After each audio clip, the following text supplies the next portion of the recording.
Hello प्यारे विद्यार्थियों। मेरे पीजी कॉलेज ऋषिकेश के समस्त प्यारे विद्यार्थियों, बीएससी फिफ्थ सेम और एमएससी थर्ड सेम के मेरे विद्यार्थियों के लिए ये जेवलॉन्स की डायग्राम बहुत इम्पोर्टेंट है, ध्यान से पढ़िएगा। देखिए, ये जो जेवलॉन्स की डायग्राम है, एक्चुअली ये होता क्या है, पहले आप कुछ बातें ध्यान दें। जब किसी भी मॉलिक्यूल पर हम जब लाइट डालते हैं, तो मॉलिक्यूल यानी वो सब्सटेंस, उसके अंदर एटम होते हैं, तो उसके अंदर के जो इलेक्ट्रॉन होते हैं, जब लाइट पड़ती है उस सब्सटेंस पर, तो इलेक्ट्रॉन क्या करते हैं, उस एनर्जी को एब्जॉर्ब करते हैं और एब्जॉर्ब करने के बाद उससे हायर एनर्जी लेवल में चले जाते हैं। पहले तो ग्राउंड स्टेट में रहते हैं, है ना। तो ग्राउंड स्टेट में जब वो रहते हैं तो एनर्जी जब मिलती है तो हायर एनर्जी लेवल में वो चले जाते हैं, अर्थात उन मॉलिक्यूल का एक्साइटेशन हो जाता है। और जब हायर एनर्जी लेवल में चले जाते हैं तो फिर पुनः ये मॉलिक्यूल अब अपने ग्राउंड स्टेट में आते हैं। तो उस ग्राउंड स्टेट में जब आते हैं तो उस दौरान क्या क्या प्रोसेस होती है, क्या स्टेप होते हैं, ये तमाम जो ये प्रोसेस होती हैं, इसका अध्ययन हम जेवलॉन्स की डायग्राम के अंतर्गत करते हैं। और जेवलॉन्स की डायग्राम की जो बड़ी विशेषता है वो ये है, यह फ्लोरेसेंस और फॉस्फोरेसेंस को बहुत ही अच्छे तरीके से ये समझाता है। क्लियर। दो बातें आपको बताई। तीसरी बात ये ध्यान दीजिएगा, जो ग्राउंड स्टेट होते हैं, जो सिंगलेट ग्राउंड स्टेट है, हम इसको एस नॉट करके रिप्रेजेंट करेंगे। ठीक है। और जब वो एनर्जी देने के बाद जब वो हायर एनर्जी लेवल में चले जाते हैं, यानी एक्साइटेड में चले जाते हैं, तो उसको हम एक्साइटेड एनर्जी लेवल कहेंगे। तो उसको हम यहाँ पर S1, S2, S3, S4 इस प्रकार से रिप्रेजेंट करेंगे। और S नोट को हम ग्राउंड स्टेट कहेंगे, और S1 को हम कहेंगे एक्साइटेड सिंगलेट स्टेट, S2 को हम कहेंगे second excited singlet state, S3 को कहेंगे हम third excited singlet state. Clear. इस प्रकार से ये होता है। कुल मिलाकर ये लेवल होते हैं, और जो ये सिंगलेट होते हैं इनके कॉरस्पॉन्डिंग ट्रिपलेट भी होते हैं। यानी T1 हो जाएगा ट्रिपलेट, T2 होगा, T3 होगा। T1 का मतलब होगा first excited triplet state, T2 का मतलब second excited triplet state, T3 means third excited triplet state. ठीक है। ये चीज़ें आप याद रखेंगे, मोटी मोटी बातें। और इसके अलावा ये याद रखेंगे कि जो अब जैसे ग्राउंड स्टेट है S0, और यहाँ से हम S1 में जाते हैं, तो उनके बीच में भी एक T1 पड़ेगा ट्रिपलेट। फिर जब हम S1 से S2 में जाएंगे उनके बीच में T2 पड़ेगा। और फिर हम जब T2 से T3 जाएंगे, जब T2 से T3 जाएंगे तो ठीक है, तो S2 से हम जब वहाँ जाते हैं, S3 में जाते हैं, तो उसके बीच में T3 पड़ेगा। और ये भी याद रखिएगा, क्वांटम मैकेनिक्स से ये होता है कि जो एक्साइटेड स्टेट होती है उनकी एनर्जी ज़्यादा होती है ट्रिपलेट स्टेट से। तो जब ज़्यादा एनर्जी होगी तो वो कम क्या होंगे, स्टेबल होंगे। इसका मतलब ट्रिपलेट स्टेट ज़्यादा स्टेबल होते हैं। ठीक है। तो ये सारी चीज़ें हैं, तो इस पर आप ध्यान दीजिएगा। अब मैं आपको जैवलॉन्सी डायग्राम में समझा रहा हूँ। तो जैवलॉन्सी में many molecules become photochemically active when they absorb one quantum. तो जब किसी मॉलिक्यूल को एनर्जी दी जाती है एब्जॉर्ब, तो मैंने यहाँ पर दिखा रखा है A plus equal to A excited state. यानी कोई मॉलिक्यूल, कोई सब्सटेंस ये है, इसमें एनर्जी आपने दी रेडिएशन, तो एक्साइटेड स्टेट में चला गया, यानी हायर एनर्जी लेवल में चला गया। ठीक है। तो इस प्रकार से मैंने आपको बताया कि Jablonski diagram is able to explain the occurrence of initial process in the process, जो प्रोसेस होती हैं, और फ्लोरेसेंस और फॉस्फोरेसेंस को बहुत ही अच्छे ढंग से समझाता है। अब मैंने यहाँ पर एग्जाम्पल दिया है। हम ये कहते हैं कि we know that in many, जो एक्चुअली जो डायटोमिक मॉलिक्यूल होते हैं, जब वो ग्राउंड स्टेट में होते हैं तो उनके पास इवन नंबर ऑफ इलेक्ट्रॉन्स होते हैं। इवन माने 2, 4, 6 ऐसे आप। तो जब अगर सभी इलेक्ट्रॉन जो हैं, अगर वो स्पिन पेयर्ड होंगे, स्पिन पेयर्ड का मतलब होता है कि एक ऑर्बिटल में 2 इलेक्ट्रॉन होते हैं, दोनों की अपोजिट स्पिन होती है ग्राउंड स्टेट में। तो क्या होगा, इलेक्ट्रॉनिक स्पिन ये होता है। और जो इलेक्ट्रॉनिक स्पिन होते हैं उसको हमेशा स्पिन मल्टीप्लिसिटी से रिप्रेजेंट करते हैं, और इसकी वैल्यू 2s+1 होती है। जो ये कैपिटल S है, ये टोटल इलेक्ट्रॉन स्पिन होता है। परंतु क्या होता है कि प्लस हाफ और माइनस हाफ जो होते हैं, प्लस हाफ और माइनस हाफ, ये spin values of electron spinning होते हैं। प्लस वाला क्लॉकवाइज और निगेटिव वाला वो एंटी क्लॉकवाइज होता है। तो if a molecule contains all the paired electron, अगर किसी मॉलिक्यूल में सारे पेयर्ड इलेक्ट्रॉन होंगे तो जो जो इलेक्ट्रॉन ऊपर वाला होगा तो अपवर्ड ओरिएंटेशन ऑफ इलेक्ट्रॉन जो होगा उसकी स्पिन जो है डाउनवर्ड ओरिएंटेशन ऑफ इलेक्ट्रॉन के द्वारा क्या हो जाएगी, कैंसिल हो जाएगी। इस प्रकार से जो रिजल्टेंट एस है उसकी वैल्यू जीरो होगी। तो यहाँ पर अगर हम S1 निकालेंगे तो स्मॉल S1 बना रखा है, कैपिटल एस बराबर जीरो है, बड़ा एस है, स्मॉल S1 छोटा, तो S1 बराबर हाफ हो जाएगा जो इलेक्ट्रॉन ऊपर को है orientation upward, S2 minus half जो नीचे को है। तो इस बार total spin S equal to S1 plus half हो जाएगी, यानी half minus half equal to zero, यानी टोटल एस यानी बिग एस जो है वो जो बड़ा एस है इसकी वैल्यू जीरो हो जाएगी। तो अब जब एस जीरो तो स्पिन मल्टीप्लिसिटी का फॉर्मूला लगाएंगे 2s प्लस वन, इसमें एस की वैल्यू जीरो रख देंगे, 2 इंटू जीरो प्लस वन तो 1 आ जाएगा। तो 1 का मतलब है कि स्पिन मल्टीप्लिसिटी अगर 1 है इसका मतलब है कि spin multiplicity of the molecule is 1 means it is called singlet ground state. तो 1 में सिंगलेट ग्राउंड स्टेट है, क्योंकि अभी मॉलिक्यूल ग्राउंड स्टेट में है ना, अभी मॉलिक्यूल जो है वो पेयर्ड हैं लेकिन अपने ग्राउंड स्टेट में, तो इसको सिंगलेट। तो यहाँ पर हमने डायग्राम भी बना रखा है, यहाँ पर फिगर 1 आप देख रहे होंगे, स्पिन पेयर्ड है और एक एक्साइटेड के लिए लाइन ऊपर दिखा रखी है, यहाँ पर ये जी देख रहे हैं, ये एक्साइटेड वाली है, ये ग्राउंड वाली है। ठीक है, अब आगे चलते हैं। अब क्या होगा व्हेन, अब क्या होगा when upon the absorption of photon of a suitable energy, अगर क्या करेंगे ये जो इलेक्ट्रॉन है अगर हम इसमें एक सुटेबल एनर्जी का फोटोन डालते हैं तो क्या होगा, इन पेयर्ड इलेक्ट्रॉन से जो ए इलेक्ट्रॉन है वो हायर एनर्जी लेवल में चला जाएगा, एक्साइटेड स्टेट में चला जाएगा। तो इस प्रकार से जो स्पिन ओरिएंट दो जो spin orientation of the two single electrons, तो ये जो दो सिंगल इलेक्ट्रॉन का जो स्पिन ओरिएंटेशन है वो या तो पैरेलल होगा, यानी दोनों इलेक्ट्रॉन देख रहे होंगे या ऊपर की ओर एक जैसे हैं पैरेलल, या एंटी पैरेलल होगा अपोजिट डायरेक्शन में। ठीक है, तो इस प्रकार से हमने दिखा रखा है, यहाँ पर दो इलेक्ट्रॉन है, ये आप देख रहे होंगे, ये यहाँ पर दो इलेक्ट्रॉन दिखा रखे हैं, और अगर यहाँ दिखाना चाहें आपको तो ये हमको दिखा सकते हैं।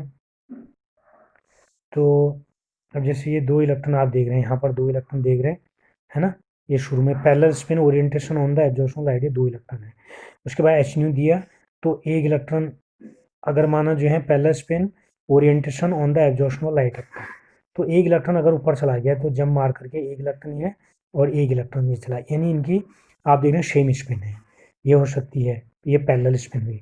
दूसरी कंडीशन में आप देख रहे हैं दो इलेक्ट्रॉन है, ये एक्साइटेड स्टेट दिखा रखा है, इसमें एनर्जी एच न्यू दी, तो एक इलेक्ट्रॉन तो ये है ग्राउंड और एक इलेक्ट्रॉन इसकी एंटी पैरेलल स्पिन होगी, तो नीचे लिखा भी है anti parallel spin orientation on the absorption of light energy. ठीक है, तो इस प्रकार से आप ये देख रहे हैं। अब आगे चलते हैं, और if the spins are parallel, अगर स्पिन पैरेलल होंगे तो एस की वैल्यू क्या हो जाएगी, S1 प्लस S2 हो जाएगी, और पैरेलल में यानी अपोजिट में तो हाफ प्लस हाफ, जब एक जैसे पैरेलल में एक जैसे तो S1 पर भी हाफ होगा, S2 हाफ तो 1 आ जाएगा। तो स्पिन मल्टीप्लिसिटी 2s प्लस 1 कितना हो जाएगा, 2 इंटू 1 3 हो जाएगी। तो स्पिन मल्टीप्लिसिटी ऑफ मॉलिक्यूल ये 3 हो जाएगी इसकी। तो इस पर हम ये कह सकते हैं कि जो मॉलिक्यूल है वो क्या है, ट्रिपलेट एक्साइटेड स्टेट में है। किस में है मॉलिक्यूल, ट्रिपलेट एक्साइटेड स्टेट में है। If the spins are anti parallel, अगर एंटी पैरेलल होंगे तो एस की वैल्यू S1 प्लस S2, तो half minus half equal to zero आप देख रहे हैं, तो स्पिन मल्टीप्लिसिटी 2s प्लस 1 निकालेंगे, 2 इंटू जीरो प्लस 1 आ जाएगा। तो इसका मतलब है कि spin multiplicity of the molecule is 1 है, तो ये मॉलिक्यूल 1 है, तो इसका मतलब है कि हम ये कह सकते हैं कि molecule is in the singlet excited state. तो मॉलिक्यूल क्या है, वो सिंगलेट एक्साइटेड स्टेट में आ गया।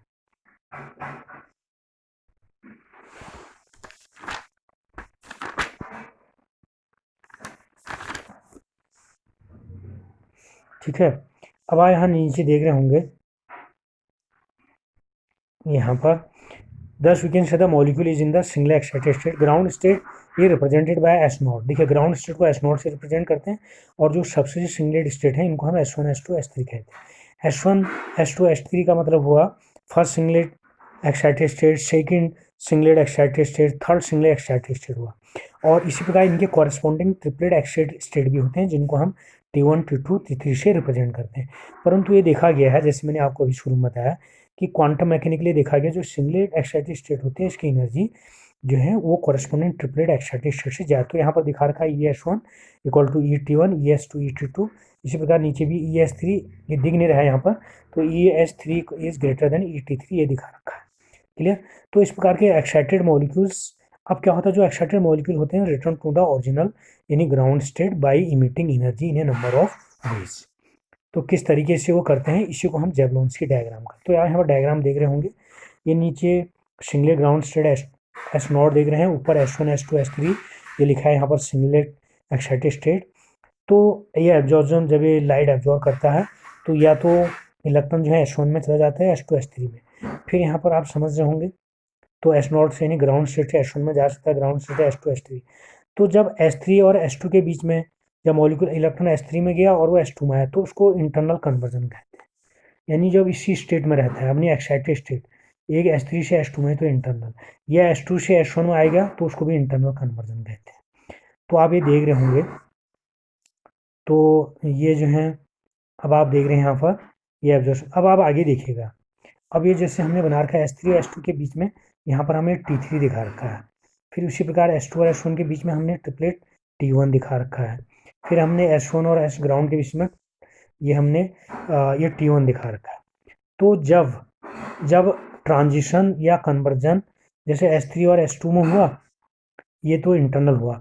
अब क्या हुआ कि S2 से ट्रांजिशन कहाँ पर हुआ, वो ट्रिपलेट में चला गया, ट्रिपलेट में चला गया, तो इसको बोलते हैं ISC यानी इंटर सिस्टम क्रॉसिंग। क्लियर, ये होता है। और जब फिर वो क्या होता है ISC, ये ISC कहलाता है। फिर इसी प्रकार तीसरा दिखा रखा आपको S1, इसमें S1 से लेके T1 में ये भी ISC है, इंटर सिस्टम क्रॉसिंग है। क्लियर। तो अब हमने ये देखना है इसको कैसे हम ये करते हैं, इसको आप आगे समझेंगे। तो पहले मैं इसमें आप आराम से समझिए। देखो ये तो सीधे सीधे तो इंटरनल कन्वर्जन बताया।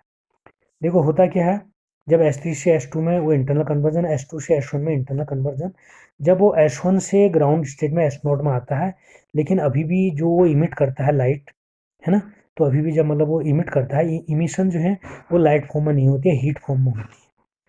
ठीक है, तो हीट फॉर्म में होती हैं। तो जब हीट फॉर्म में होती है तो यानी लाइट वो इमिट नहीं कर रहा है, तो इसको नॉन रेडिएटिव कहें। तो ये पाथ 1 है, टेढ़ा मेढ़ा दिखा रखा हुई भी लाइन, तो इसको बोलते हैं नॉन रेडिएटिव। उसी प्रकार जब वो S1 से ग्राउंड में आया, जब वो इस समय जो रेडिएशन हो रहा है अगर वो इमिट कर रहा है उसको, है ना, S1 से यानी फर्स्ट एक्साइटेड स्टेट से कहाँ गया ग्राउंड में, तो इसको इस फॉर्म में क्या कर रहा है, वो रेडिएशन को इमिट कर रहा है। ठीक है, किस फॉर्म में, लाइट के फॉर्म में, तो क्या होती है फ्लोरेसेंस कहलाती है। उसी प्रकार आगे देखेंगे अब फॉस्फोरेसेंस में क्या है, आप देख रहे हैं इंटरनल सिस्टम में क्या होता है कि वो ट्रिपलेट में है, ट्रिपलेट के बाद ग्राउंड में आ गया, S नॉट में आ गया, लेकिन वो जो रेडिएट करता है वो अगर हीट के फॉर्म में करता है तो उसको नॉन रेडिएटिव है। तो पाथ 3 यहाँ पर नॉन रेडिएटिव है। इसी प्रकार पाथ 1 नॉन रेडिएटिव है, पाथ 2 ये फ्लोरेसेंस है, ये रेडिएटिव हुआ। अब अगला पाथ 4 यहाँ लिखा है, अगर वो इंटर सिस्टम यानी T1 से सीधे ग्राउंड में आता है और यहाँ पर रेडिएट करता है, इमिट करता है, लाइट को रेडिएट करता है, तो ये पाथ 4 ये फॉस्फोरेसेंस कहलाता है। इसलिए होता क्या है कि जो मॉलिक्यूल है वो इंटर सिस्टम क्रॉसिंग के दौरान ट्रिपलेट में रहता है ना, कुछ समय तक रहता है, फिर वो ग्राउंड में आता है। इसलिए फॉस्फोरेसेंस क्या होता है कि लाइट ऑफ करने के बाद भी काफ़ी समय तक वो कंटिन्यू लाइट को इमिट करते रहता है, क्योंकि वो ट्रिपलेट स्टेट में कुछ समय तक रुक जाता है। तो हम लाइट को ऑफ भी करते हैं, उसके बाद भी इमिट होते रहता है फॉस्फोरेशन। अगर हमने लाइट ऑफ कर दी और तुरंत जो है उसी समय प्रोडक्ट हमको मिलता है तो फॉस्फोरेशन होता है, तभी वो लाइट को इमिट करेगा।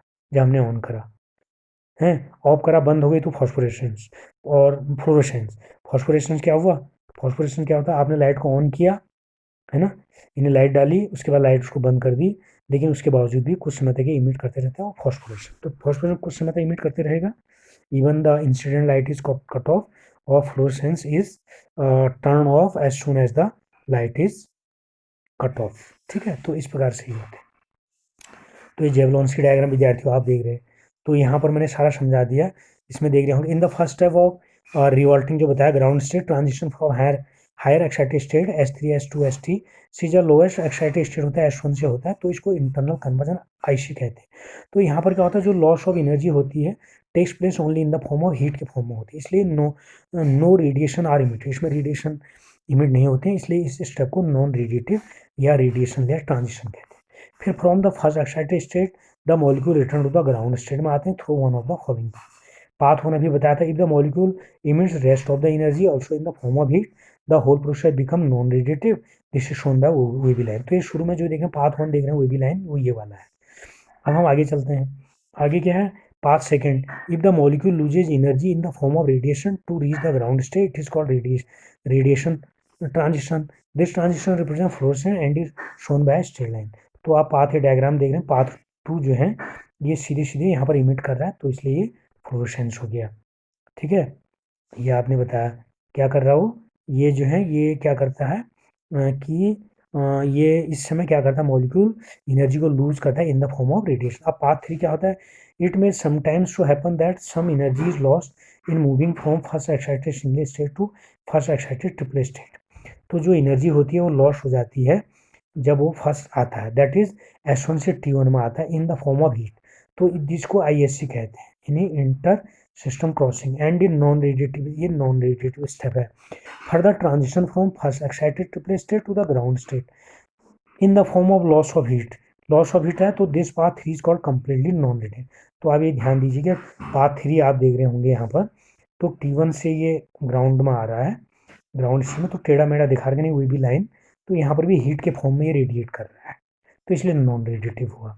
अब हम पढ़ेंगे पाथ फोर, इसमें क्या करेगा, हीट के फॉर्म में नहीं करेगा बल्कि रेडिएशन इमिट करेगा। अब हम इसको करते हैं, पाथ फॉर्म क्या है, आफ्टर रीचिंग फर्स्ट एक्साइटेड, जब ये फर्स्ट एक्साइटेड स्टेट में आ जाता है यहाँ पर S1 में, तब क्या होता है वहाँ से फर्स्ट एक्शन के एक्शन बाद excited from first excited triple state, ये आप देख रहे हैं ये ट्रिपलेट स्टेट है, ये फर्स्ट एक्साइटेड जो है ना ये T1 ट्रिपलेट है। तो फर्स्ट एक्साइटेड ट्रिपलेट स्टेट के बाद triplet state from first excited state further transmission to the ground state, transition to the ground state में occur in the form of emission of radiation. ठीक है, किस form में, वो रेडिएशन को emit. This path four is called radiation step कहलाता है और it represent the phenomenon of phosphorescence. तो आपको बताया ये क्या कहलाता है, फॉस्फोरेशन कहलाता है, लास्ट फोर्थ बार देख रहे हैं। तो इस प्रकार से triple state have much longer life time than singlet. यहाँ पर टाइम, यहाँ पर जो है टाइम लिखा है, यानी जो ट्रिपल स्टेट होते हैं इनके पास लॉन्गर लाइफ टाइम होती है सिंगलेट। क्यों, क्योंकि ट्रिपल स्टेट में जो आपका जब वो इलेक्ट्रॉन रिलीज करता है कुछ समय तक आपका सब्सटेंस वहाँ रहता है, इलेक्ट्रॉन वहाँ रहता है। That's why phosphorescence continues even after the absorb radiation is removed. तो प्यारे विद्यार्थियों और हमारे MSc थर्ड सेम के प्यारे विद्यार्थियों, फोटोकेमिस्ट्री में आपका ये जेवलॉन्स्की डायग्राम है। जो MSc थर्ड सेम के विद्यार्थी चाहे किसी भी यूनिवर्सिटी के हों, तो जेवलॉन्स्की डायग्राम आपको ये टोटल में आपको बताया। और BSc फिफ्थ सेम में भी ये है फोटोकेमिस्ट्री, वहाँ पर भी यूनिट होती है, तो वहाँ पर भी जेवलॉन्स्की डायग्राम। तो जेवलॉन्स्की डायग्राम बहुत सिंपल है, एक तो स्पिन मल्टीप्लिसिटी याद रखिएगा, इसमें 2s+1 और क्लॉकवाइज में प्लस हाफ और एंटी क्लॉक में माइनस हाफ आपको मालूम है, और ग्राउंड स्टेट में S0 और जो एक्साइटेड है वो S1 S2 S3 और इनके corresponding triple state T1 T2 T3 होती है। ये आपने ध्यान देना है। और आपने ध्यान देना है कि ये S1 का मतलब है कि जो एक्साइटेड सिंगल स्टेट है उसकी एनर्जी हमेशा जो है ट्रिपलेट स्टेट है ना, फर्स्ट ट्रिपलेट स्टेट से एक्साइटेड स्टेट से जो है फर्स्ट एक्साइटेड ट्रिपलेट स्टेट से ज़्यादा होती है। ES पर ES2 की E2 ET2 ES3 की ET3, तब जिसकी ज़्यादा एनर्जी हो कम स्टेबल होता है। इसका मतलब ट्रिपलेट जो है हमेशा वो ज़्यादा स्टेबल होते हैं। तो इस प्रकार से बहुत ही अच्छा ये टॉपिक है, बहुत इंपॉर्टेंट है। और इस प्रकार थैंक यू वेरी मच। अब इस प्रकार में अपना नेक्स्ट, फिर अब हमारे नेक्स्ट वीडियो का वेट कीजिएगा। तब तक के लिए धन्यवाद, थैंक यू वेरी मच।